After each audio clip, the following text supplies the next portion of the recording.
किसान आंदोलन हमारे तीनों बॉर्डर पे चल रहा है, टीकरी बॉर्डर, सिंगू बॉर्डर और गाजीपुर बॉर्डर। और किसानों की मांग है 3 कृषि बिल को रद्द करवाना, और दूसरी तरफ 5 राज्यों का, जिसमें पंजाब, हरियाणा, राजस्थान, दिल्ली और गुजरात शामिल है, वो मेरे नेतृत्व में चल रहा है जमीन अधिग्रहण के मुआवजे को लेके। लेकिन जितने भी जो बॉर्डर पे आंदोलन संगठन कर रहे हैं, उन्होंने जमीन अधिग्रहण मुद्दे पे कभी हमारा साथ नहीं दिया, लेकिन तीनों कृषि बिल को रद्द करवाने के मामले में शुरू से उनका समर्थन कर रहा हूं। और वो जो समर्थन कर रहा हूं, जबकि वो कहते टाटा, बिरला, अडानी के पास जमीन जाएगी तो कौन से कानून से जाएगी, जमीन अधिग्रहण कानून से जाएंगे, उसको मुद्दा बनाया नहीं। तो अब जो नरेंद्र तोमर ने 11 बार इनकी बातचीत हुई और सरकार तीनों कृषि बिल को रद्द नहीं करी, और संसद में कृषि मंत्री कहता है विपक्ष को भी, पूरी संसद को भी, किसान नेताओं को भी, कि काला क्या है वो हमें बताओ, कोई काला नहीं बता रहा। तो किसी भी विपक्षी नेता ने उनके भाषण निकाल लीजिए, भाषण तो है लेकिन सिलसिलेवार कि कहाँ कमी है, कैसे ये कानून रद्द होने चाहिए, क्यों रद्द होने चाहिए, वो नहीं बताया। इसलिए 5 राज्यों ने मुझे अधिकृत किया कि 3 कृषि बिल को रद्द करवाने के लिए रमेश दलाल जी आप कार्रवाई करो और हम आपके साथ रहेंगे। तो हमने जो सुप्रीम कोर्ट ने जो कमेटी बनाई है, उस कमेटी के सामने हमने याचिका डाली है कि तीनों कृषि कानून को रद्द होना चाहिए, और हम इस पे आखिरी तक लड़ेंगे। तो मुख्य रूप से ये जो हमारे 3 कृषि बिल आए, इन 3 कृषि बिल में क्या है, सबसे पहला तो है कि farmers empowerment and protection agreement on price assurance and farm service act. तो एक तो हो गया एक तरह से कॉन्ट्रैक्ट के ऊपर, और दूसरा हो गया फार्मर प्रोड्यूस के ऊपर, कृषि का उत्पादन के ऊपर, और दोनों जो बिल है। और तीसरा है एजेंशियल कमोडिटीज, वो पहले से ही है, उसमें सिर्फ एक संशोधन हुआ है। तो क्या ये बिल बनाने की शक्ति संसद के पास थी, भारत सरकार के पास थी? नहीं थी। मैं इस पे आपको सिलसिलेवार, ये संविधान की मेरे पास कॉपी है, कॉन्स्टिट्यूशन ऑफ इंडिया, मैं इसके अनुसार आपको बता रहा हूं कि केंद्र सरकार को, मोदी सरकार को ये शक्तियां थी नहीं। इसमें देखें, सबसे पहले जो कृषि है, कृषि का जो विषय है, वो सबसे पहले आप ये जान लें कि 3 सूची है संविधान में। एक तो पहली सूची है जिसमें भारत सरकार को शक्तियां है कि क्या क्या कानून बना सकती है, और दूसरी सूची राज्यों की है, और तीसरी समवर्ती है जिसको इंग्लिश में कंकरेंट लिस्ट बोलते हैं, जिसमें दोनों बना सकती हैं। तो कृषि जो है वो सिर्फ दूसरी सूची में शामिल है जो राज्य की है, वो समवर्ती में नहीं है, और वो केंद्र की सूची में नहीं है। जो एंट्री 33 या सीरियल नंबर एंट्री 14 या serial number 14, entry 14 serial number 14 दूसरी सूची में, वो कृषि का है। और उसमें साफ क्या लिखा है, उसमें लिखा है कि कृषि का जो मामला है वो सिर्फ और सिर्फ राज्य सरकार का है। अब कृषि से संबंधित 2-3 बातें और हैं। एक तो है टैक्स, तो इसमें जो दूसरी सूची में ही जो 14 पे आप ये देख रहे हैं एग्रीकल्चर है, तो इसी में जो सीरियल नंबर है आगे, उसमें है लैंड रेवेन्यू। तो कृषि से लैंड रेवेन्यू का हक भी राज्य का है, कृषि पे कानून का तो था ही सीरियल 14 में। और फिर 45 में कृषि के ऊपर जो लैंड रेवेन्यू लगाए जाते हैं वो राज्य का है। उसके बाद जो टैक्सेस कोई कमाई के ऊपर लगेगा, जो आज तो इनकम के ऊपर नहीं है, तो वो केंद्र सरकार को नहीं, वो भी राज्य सरकार को है। और तीसरा जो ड्यूटीज, जो वारिस बनता है, कोई पिताजी गुजर गया, जमीन थी उसके बच्चे के नाम चढ़ेगी, उसको हम उत्तराधिकारी बोलते हैं। उत्तराधिकारी के संबंध में कोई टैक्स लगेगा, जो ड्यूटी लगानी है, वो भी राज्य सरकार की है। और उसके बाद में स्टेट ड्यूटी, स्टेट ड्यूटी जो जायदाद के ऊपर कई बार टैक्स लगा दिया जाता है, भाई इतनी होल्डिंग है तो हम टैक्स लगाएंगे, तो वो भी जमीन से संबंधित, कृषि से संबंधित, वो भी राज्य सरकार के पास में है। लेकिन उसके बाद भी केंद्र सरकार ने ये कानून बनाए, उसको सख्ती नहीं थी। अब केंद्र सरकार कहीं ना कहीं कह रही है कि जी हमने तो एग्रीमेंट के ऊपर बनाया है या हमने तो ट्रेड और कॉमर्स के ऊपर बनाया है, तो चलो उसका भी मैं आपको अध्ययन कर रखा है वो बता देता हूं। अब उनका जो ये कहे कि हमने कॉन्ट्रैक्ट पे बनाया, तो जो कंकरेंट लिस्ट है, कॉन्ट्रैक्ट जो है पहली सूची में नहीं है जो भारत सरकार की है, वो दूसरी सूची में है। लेकिन उसमें साफ लिखा हुआ है, जो दूसरी सूची है उस दूसरी सूची में दोनों की है समवर्ती सूची, उसमें सीरियल नंबर एंट्री नंबर 6 वो कहती है transfer of property other than agriculture, यानी जमीन को हम बेचते खरीदते हैं या कुछ भी उसको तबादला करना है तो वो दूसरी प्रॉपर्टी तो दोनों के पास अधिकार है, लेकिन एग्रीकल्चर का समवर्ती में नहीं है, वो राज्य की में था। उसके बाद में अगला है 7 कॉन्ट्रैक्ट। कॉन्ट्रैक्ट के ऊपर दोनों को कानून बनाने का अधिकार है, लेकिन एग्रीकल्चर पर नहीं। इसमें साफ लिखा हुआ है contract, partnership, agency, contract of carriage, किसी प्रकार का contract but not including contract relating to agriculture land. लेकिन कृषि से संबंधित जमीन के बारे में आप कॉन्ट्रैक्ट का कानून नहीं बना सकते। समवर्ती सूची में भी केंद्र सरकार को सख्ती नहीं थी। और इस प्रकार से अब हम तीसरी चीज पे आते हैं, ये ट्रेड की बात करें तो ट्रेड में सबसे पहले तो आप इस बात को समझ लें कि जो केंद्र की सूची है, तो केंद्र की में जो 41 नंबर है वो हमारा विदेशों से जो व्यापार होता है उसके बारे में भारत सरकार को पावर है। हमने यदि कोई दाल खरीदनी है या दाल भेजनी है उससे संबंधित वो बना सकते हैं, इंटरनल मैटर के लिए नहीं। और उसके बाद एक्सपोर्ट के लिए, कस्टम के लिए उनको अधिकार है, लेकिन इंटर स्टेट ट्रेड के लिए भी उनको अधिकार है। लेकिन इंटर स्टेट जो ट्रेड एंड कॉमर्स के लिए है वो कृषि के लिए नहीं। और यदि वो कृषि की बात को भी शामिल करें तो एक राज्य से दूसरे राज्य में जाएगा, वो सिर्फ इतना ही कानून बना सकते हैं, वो इस कानून के माध्यम से हर राज्य को कंट्रोल कृषि को नहीं कर सकते।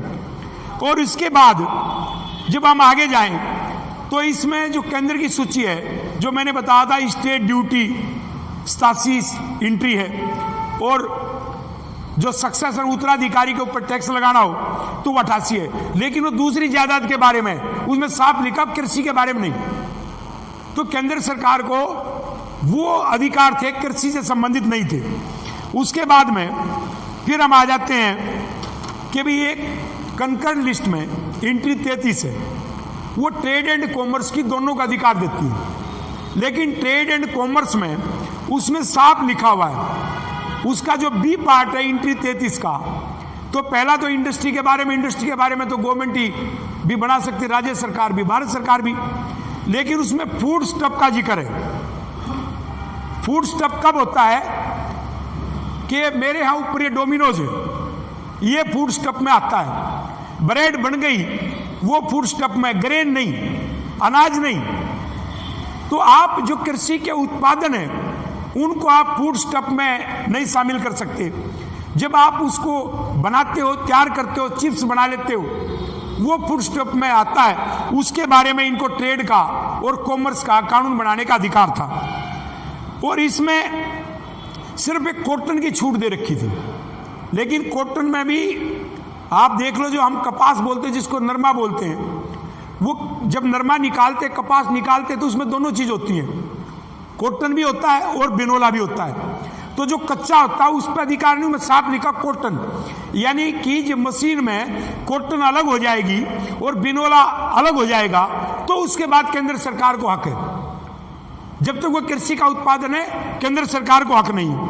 और रॉ जूट, जूट के ऊपर, जूट भी निकलने बाद जो रॉ जूट है उसके ऊपर इनको अधिकार है, बाकी चीजों पर ही नहीं। तो केंद्र सरकार ने जो तीनों कृषि बिल बनाए, उन कृषि बिल पे केंद्र सरकार की शक्तियां नहीं थी, राज्यों की शक्तियों का अतिक्रमण किया गया, इसलिए तीनों कानून रद्द होने चाहिए।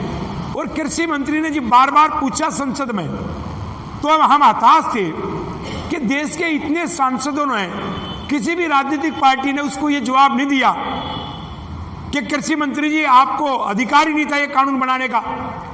तो हमने आपको सिलसिलेवार बताया, ये सिर्फ मैं संविधान के आधार पर बता रहा हूं। तो तीनों कृषि बिल ठीक है, संविधान की आत्मा के खिलाफ है, इसलिए तीनों को रद्द होना चाहिए। और सुप्रीम कोर्ट की कमेटी के सामने हमने पूर्ण कागजों के साथ और अपने दस्तावेज प्रतिवेदन के साथ हमने कहा है कि ये तीनों कृषि बिल रद्द होने चाहिए। क्योंकि जो तीसरा जो संशोधन आया है एसेंशियल कमोडिटीज एक्ट में, वो कानून तो पहले से था, लेकिन उसमें जो धारा जुड़ी है 1A, तो 1A में ये प्रावधान दिया गया, और क्योंकि वो कृषि से जोड़ी गई है तो इसलिए वो भी असंवैधानिक है। तो तीनों कृषि बिल को भारत सरकार को रद्द करना चाहिए, नहीं तो आखिर तक इनको रद्द करवाने के लिए हम लड़ेंगे। कुछ संगठन किसी सरकार को गिराने की या बनाने की बात कर रहे हैं, हम उससे सहमत नहीं हैं। आज तक आपको पता है कि मैंने सारे आंदोलन, चाहे मैं किसी पार्टी में भी रहा, उस पार्टी को छोड़ के और गैर राजनीतिक रूप से चलाए। इसलिए कृषि से संबंधित, जनता से संबंधित आंदोलन वो गैर राजनीतिक तरीके से चलने चाहिए। लेकिन आपने देखा गाजीपुर बॉर्डर पे हर नेता गया। अब कल एसकेएम ने फैसला लिया है कि वो बंगाल में एक विशेष पार्टी को हराने के लिए जाएंगे। मैं कह रहा हूं ये काम आंदोलन का नहीं है, ये काम जनता का है। जनता किसी को हराए, किसी को जिताए। हमें सिर्फ केंद्रित रहना चाहिए तीनों कृषि बिल को रद्द करवाने के लिए। इसलिए भारत भूमि बचाओ संघर्ष समिति और रमेश दलाल, जो मेरे नेतृत्व में जो आंदोलन चल रहा है, 5 राज्यों किसान बैठे, हमारा तो साफ फैसला है पहले दिन से कि जमीन अधिग्रहण में जो धांधलियां हुई है, अधिकारियों को सजा भी दिलवाएंगे, मुआवजा भी बढ़वाएंगे और तीनों कृषि कानून को रद्द भी करवाएंगे। और मैं पूरे देश की जनता से अपील करता हूं कि वो गैर राजनीतिक तरीके से इन दोनों मुद्दों पे साथ आए। जबकि दोनों मुद्दों पे और एमएसपी पे भी, मिनिमम सपोर्ट प्राइस पे कानून बनना चाहिए, ये हमारी सबकी शुरू से मांग है और हम उस पर खड़े हैं। और इससे अतिरिक्त कर्जा माफी पे भी इन्होंने कर्जा माफी को मुद्दा नहीं बनाया, जबकि कर्ज में किसान डूबा हुआ आत्महत्या कर रहा है। और जो C2 का फार्मूला है स्वामीनाथन कमीशन का, हम उसकी भी मांग कर रहे हैं कि हर साल एमएसपी पे कानून तो बना दिया, और यदि एमएसपी को बढ़ाया नहीं जाएगा, वो भी लाभकारी मूल्य पे, तो एमएसपी का कोई फायदा नहीं कानून बनने के बाद। इसलिए हम कह रहे स्वामीनाथन कमीशन की C2 फार्मूला वो भी लागू।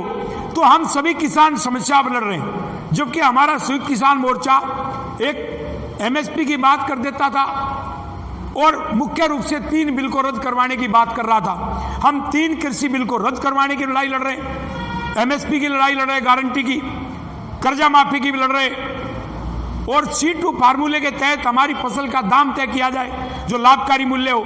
और जमीन अधिग्रहण में जो घपला हुआ, उसी से तो अडानी अंबानी के पास जमीन जाएगी, उसको जो कमजोर किया जा रहा 2013 कानून पे, उस पर भी हम लड़ रहे हैं। इसलिए मैंने सिलसिलेवार आपको बताया कि गैर संवैधानिक, असंवैधानिक तरीके से भारत सरकार ने तीनों कृषि कानून बनाए और रद्द होने चाहिए, और हम रद्द करवा के ही दम लेंगे, उससे पहले लड़ाई खत्म होने वाली नहीं। ये असंवैधानिक है, असंवैधानिक के साथ साथ गैर कानूनी है, और इनके बारे में हमने विस्तृत रूप से जो सुप्रीम कोर्ट ने कमेटी बना रखी उसके सामने प्रतिवेदन दिया है, और इनको रद्द करना पड़ेगा, क्योंकि भारत सरकार को अधिकार नहीं था ये तीनों कृषि कानून बनाने का। लेकिन भारत भूमि बचाओ संघर्ष समिति, उसमें मेरे नेतृत्व में जो 5 राज्यों का आंदोलन चल रहा है, हम तीनों कृषि बिल को रद्द करवाने की लड़ाई भी लड़ रहे हैं। कर्जा माफी हम करवाना चाह रहे हैं, और एमएसपी पे गारंटी हम चाहते हैं, और C2 फार्मूले के अनुसार जो स्वामीनाथन की रिपोर्ट थी, हमें हमारा मूल्य हर साल बढ़ के मिले लाभकारी, इस पर हम लड़ाई लड़ रहे हैं। तो हम सभी मुद्दों पे संयुक्त रूप से लड़ रहे हैं, भारत भूमि बचाओ संघर्ष समिति और रमेश दलाल और हमारे 5 राज्यों की टीम।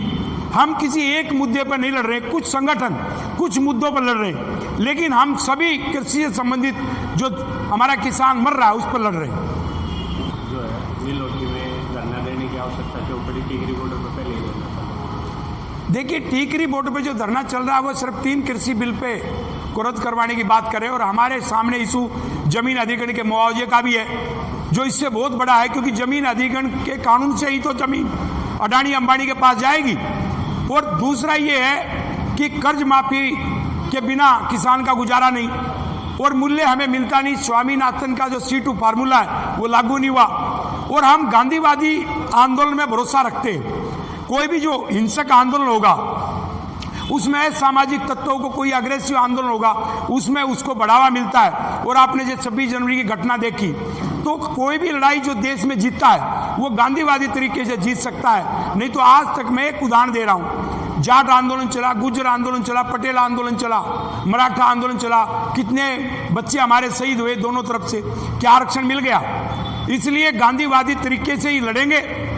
और हम इसलिए ये धरना हमने 5 राज्यों का गांधीवादी तरीके से सत्याग्रह नाम दिया इसका, संविधान सत्याग्रह, क्योंकि हम तो संविधान के दायरे में लड़ रहे हैं। और संविधान के दायरे में ये तीनों कृषि कानून है संवैधानिक, इसलिए हम लड़ रहे हैं।